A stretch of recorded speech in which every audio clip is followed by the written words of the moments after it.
You ever been chilling on the toilet, phone in hand, thinking, wow, what if I could drop a 20 bomb in Apex Legends right now instead of doom scrolling TikTok? Well, turns out that dream usually ends up like my high school relationships. Short, disappointing, and ultimately ghosted. Today we're diving into a question that's been haunting gamers for years. Why do the mobile versions of big PC games almost always flop? Apex Legends Mobile? Gone. Rocket League Sideswipe? It was fun for a week. Fortnite Mobile? Yeeted out of the App Store like it owed rent. Let's break it down, laugh about it, and figure out why these massive franchises can dominate PC, but turn into a sad little meme on mobile. Buckle up, or I guess buckle in if you're on the toilet. So here's the thing. When you hear a big AAA PC game is coming to mobile, you get hyped, right? You imagine sliding into lobbies during your lunch break, melting kids in ranked while ignoring your boss's emails. But then, reality hits. The graphics look like Minecraft with a migraine. The controls feel like playing Twister with your thumbs, and you realize you'd rather just watch someone else fail on YouTube.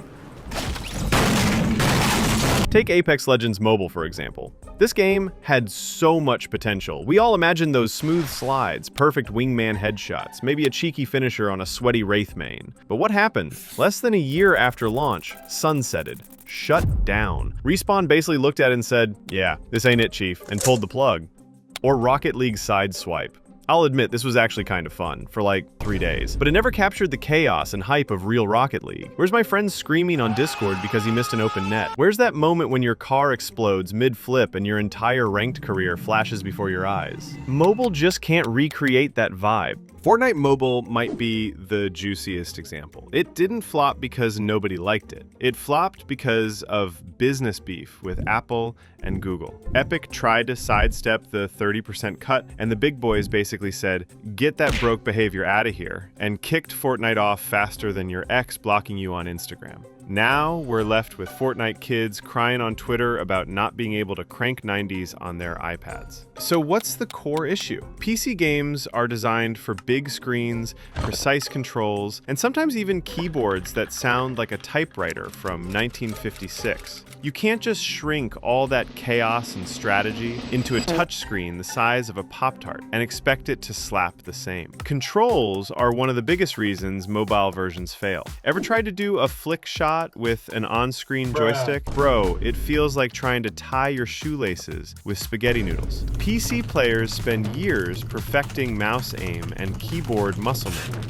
On mobile, you're basically finger painting your way through life. Then there's the audience problem. Mobile gamers tend to be casual. They want games they can pause when their pizza rolls are ready. PC games, though? They're made for sweaty 14-hour grind sessions where you forget what sunlight is. When you mix these worlds, you end up with a confused game that doesn't fully satisfy either side. And let's not forget the money problem. Mobile games are free-to-play gold mines, but they survive on aggressive microtransactions. The devs often ruin balance by selling skins or items that affect gameplay, making it pay to win faster than your friend's first relationship in high school. It drives away serious players, and even casuals start deleting it to make room for more TikTok drafts. PC games have that magic sauce, community, modding, deep mechanics, and that intense emotional investment. On mobile, it's just a shallow pool of features that can't replicate the magic. You don't get epic LAN party vibes or those insane last circle adrenaline rushes. It's like comparing a Michelin star steak to a gas station hot dog. Both are technically food, but you know which one hits different. Another major L? Overhyping. These companies promise console-level graphics, massive updates, crossplay,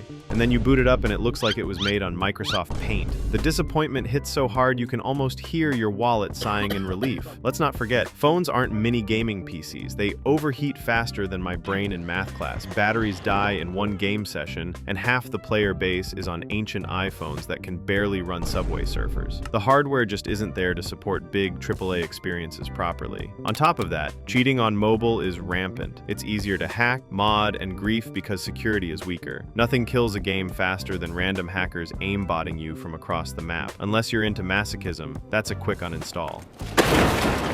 There's also a global market angle. In some countries, mobile gaming is king. But in those places, players often prefer quick, simple experiences, not giant skill-based PC shooters. These games end up in this weird middle ground that pleases nobody. Developers are also stretched thin. Supporting the main PC console version is already hard enough. Now add in mobile, it's like running a marathon with a backpack full of bricks. Updates get delayed, bugs pop up everywhere, and the player base starts dipping faster than my grades during finals week.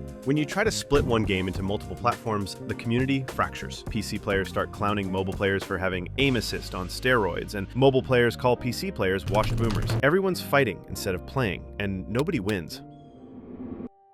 Now, to be fair, there are a few mobile games that worked. PUBG Mobile, Call of Duty Mobile, these popped off because they were built from the ground up with mobile in mind, not just a lazy port. They understood that mobile gaming is its own beast, and they embraced it fully. These successful games simplified controls, optimized performance for weak phones, and focused on short, digestible matches. They didn't try to copy-paste the PC experience. They made something new that actually felt good on mobile. But despite all these lessons, companies keep trying. It's like that one friend who keeps texting their ex at 2 a.m. They just can't let go. The mobile market is huge, and the temptation for easy cash is real, but if you don't respect the platform, you end up wasting millions and losing your fans. Going forward, I think we'll keep seeing experiments. Some might work, most will flop, but eventually studios will realize if you want to conquer mobile, you can't just shrink your game. You have to rethink it from the ground up, like a chef making a new dish, not just microwaving leftover. So next time you see big PC game coming to mobile trending, remember, it's probably gonna flop harder than my New Year's resolutions. But hey, maybe one day they'll get it right. Until then, I'll be on my PC, missing shots in Apex, and blaming my teammates.